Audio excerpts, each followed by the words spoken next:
One of the things that I see quite often and is not currently addressed when people discuss about ideal buyer persona or ideal customer profiles is they talk a lot about value proposition, which is basically what we do for our customers, but I don't see a lot of people talking about the value equation.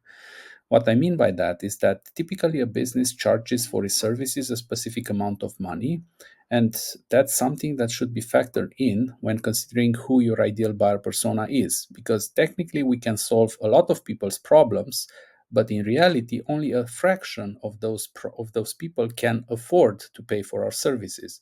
So, in order for somebody to make an informed decision and have a positive ROI in working with us, they should ideally look at their customers' numbers that they are doing calculations with against the value or the, let's say, price of our services. So suppose that I'm running services that are costing my customer for 4,500 or 4,500 euros for 3 months. Then in order for a customer to have sense to invest in my services, they have to look at the bottom line. So what am I helping them with? What's my value proposition? In my case, I'm helping them by reaching out to prospects via LinkedIn in order for them to secure a new potential prospect and turn it into a customer. But that customer, if it's too small, then there is not a positive ROI. So it has to be of specific size. And also we have to factor in the probabilities when working with such scenarios, because it's not always the case that they will get one new customers in 3 months.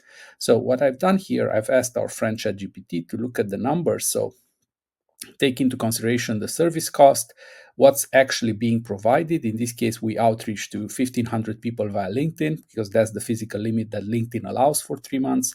And the end goal result is to have a conversation rate out of those 1,500 people of around 1% up to 5% maximum.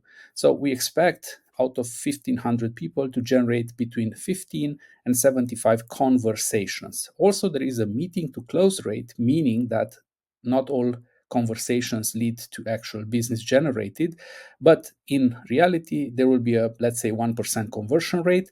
So by putting in all these numbers into the calculation, it says basically that at the end of the 3 months period, the customer should be making a profit based on the investment that would make sense for them to invest. So by looking at the numbers, we have made a calculation that depending on industry, there are specifics to each industry, of course, but the profit rates are quite typical for certain industries. There are only a couple of industries that would allow such a service to be ROI positive. So I've looked at the software industries that are working in general or basically charging their customers man hours.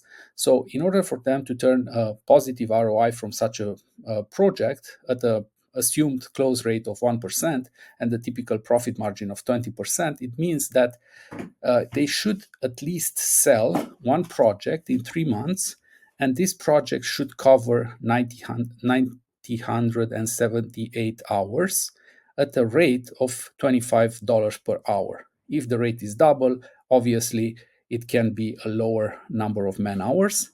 But if the rate is 25, it should be at least 978. And what that means is then, based on the profit generated, they would still make more money from such a project than it cost them to run the project in the first step. But also, this doesn't factor into account the aspect that this project would be in their hands after the 3 months period expires, so they could run it technically for free. Nevertheless, unless such a project is being sold, then it will not have the desired impact on their revenue. So then it would make no sense for them. But if you look at these numbers, I think this would help you better understand who your ideal customers are and what's the value equation they have in mind when they are considering making an investment in your services or not. And if you can factor in all the aspects related to such an investment, then I think you are far closer to defining your ideal buyer persona than you were at the beginning of this conversation.